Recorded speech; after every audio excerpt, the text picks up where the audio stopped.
Hi മച്ചന്മാരെ, ഇന്ന് കരിമീൻ പിടിക്കാൻ വേണ്ടി പുഴയിൽ ഇറങ്ങിയതാട്ട. ഇതിനായിട്ട് വിഭവസമൃദ്ധമായ ഫുഡാണ് ഉണ്ടാക്കിയത്. ഈറ്റ പെല്ലറ്റും പിണ്ണാക്കും ആട്ടപ്പൊടിയും കൂടി കൂട്ടിക്കൊഴിച്ചൊരു ഉണ്ട ഉണ്ടാക്കിയത്. അന്നദാനത്തിൽ ആദ്യം തന്നെ പങ്കെടുത്തത് അനാബസ് കൈതക്കൊര എന്നറിയപ്പെടും. അറുപ്പായി പൂച്ചാണ്ടി ഇതാ പിറകിൽ നോക്കി നിൽക്കുന്നുണ്ട് മീൻ കിട്ടാൻ. ആദ്യം കിട്ടിയത് പൂച്ചാണ്ടിക്ക് ഇരിക്കട്ടെ. മുതലാളി, ഇതൊന്നും എനിക്ക് വേണ്ടിയില്ലായിരുന്നു കേട്ടോ, ഇത്ര വലിയത്. വീണ്ടും കിട്ടുകൊടുത്ത് പൂച്ചാണ്ടി അതാ കടിച്ചുകൊണ്ട് ഓടുകയാണ്.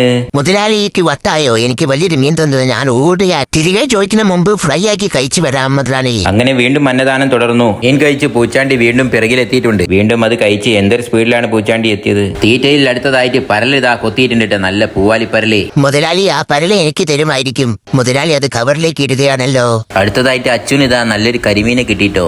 അടിപൊളി ഒരു കരിമീനാണ് അച്ചു പിടിച്ചത്.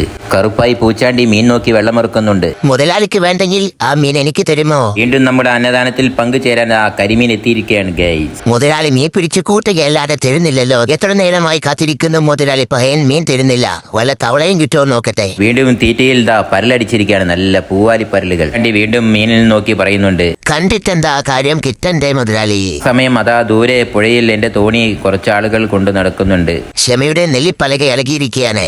ഇനി എന്തെങ്കിലും സംഭവിച്ചേ പറ്റൂ. മുതലാളി ചൂണ്ടിലിടുന്ന തക്ക നോക്കി അത് എടുക്കണം. ഇനി ഒട്ടും താമസിച്ചുകൂടാ. Operation phishing. മുതലാളി നോക്കുന്നതിന് മുന്നേ ഇതടിച്ചു മാറ്റണം. ഒരു കവൾ നിറയെ മീൻ ഒരാഴ്ചക്കുള്ളതുണ്ട്. അയ്യോ, മുതലാളി കണ്ടു. എടാ കള്ള, ക്ഷമിക്കണം മുതലാളി, അബദ്ധം പറ്റിപ്പോയി. ഇനി ഇവിടെ നിന്നാ ശരിയാവില്ല. ജീവനും കൊണ്ട് ഓടാം. അയ്യോ, പിറകിന് നോക്കുന്നുണ്ടേ. മല്ലപെടട്ടെ. അയ്യോ അയ്യോ. അങ്ങനെ കറുപ്പായി പൂച്ചാണ്ടി ഓടി രക്ഷപ്പെട്ടു. വീണ്ടും കരിമീൻ ചൂണ്ടൊക്കെ അടിച്ചിട്ടാ.